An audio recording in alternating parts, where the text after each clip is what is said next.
रामधारी गुप्ता, खंड 2 से प्रतिलेखन संख्या 20। डिक्टेशन 5 सेकंड में शुरू होगी। गति 100 शब्द प्रति मिनट।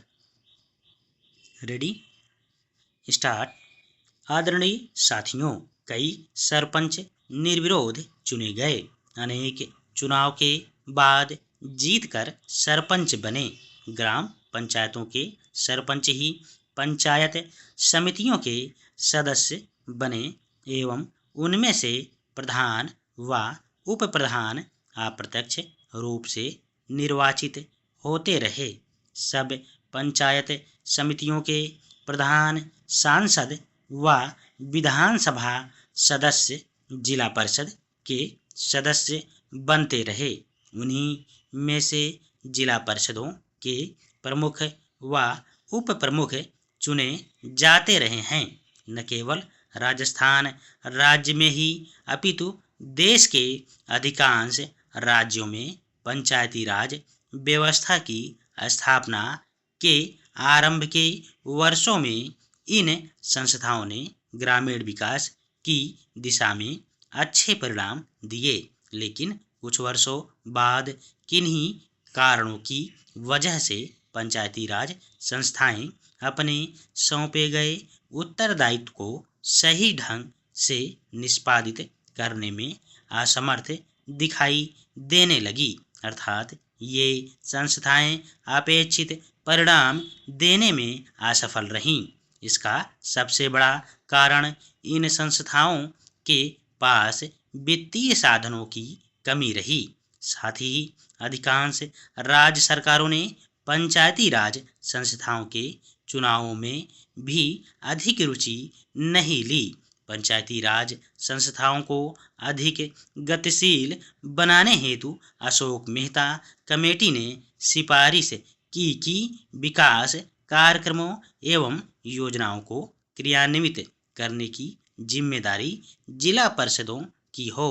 समिति के अनुसार पंचायतें 10-15 गांवों की मंडल पंचायतें हों तो अधिक सक्षम होंगी।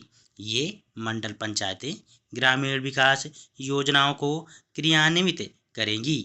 साथ ही समिति ने पंचायती राज संस्थाओं के चुनाव मुख्य निर्वाचन अधिकारी से करवाने की सिफारिश भी की। ग्रामीण विकास की प्रशासनिक व्यवस्था व गरीबी उन्मूलन समस्याओं हेतु गठित GVK राव कमेटी ने जिला स्तर पर योजनाएं बनाने व नियमित चुनाव कराने की सिफारिश की थी। देश की पंचायती राज व्यवस्था को सुदृढ़ व पुनर्जीवित करने हेतु गठित डॉक्टर लक्ष्मीमल सिंघवी कमेटी ने ग्राम पंचायतों को अतिरिक्त वित्तीय साधन देकर अधिक सक्षम बनाने पर बल दिया तथा साथ ही पंचायती राज संस्थाओं को संवैधानिक मान्यता दिए जाने पर भी विशेष बल दिया। देश में पंचायती राज संस्थाओं की बिगड़ती हुई स्थिति को ध्यान में रखते हुए पूर्व प्रधानमंत्री श्री राजीव गांधी ने पंचायती राज ढांचे को सुदृढ़ बनाने की कल्पना की थी और उन्होंने पंचायतों को अधिक अधिकार सौंपने तथा महिलाओं और कमजोर वर्गों की इन संस्थाओं में अधिक से अधिक भागीदारी देने की परिकल्पना की थी। हमारे वर्तमान प्रधानमंत्री के प्रयासों से अब यह संभव हो पाया है कि इस संबंध में शुरू किए गए प्रयासों तथा राष्ट्रपिता महात्मा गांधी जी के ग्राम स्वराज के स्वप्न को साकार बनाने की दृष्टि से संविधान में 73वीं संशोधन की कुछ महत्वपूर्ण बातों का जिक्र करना चाहूँगा।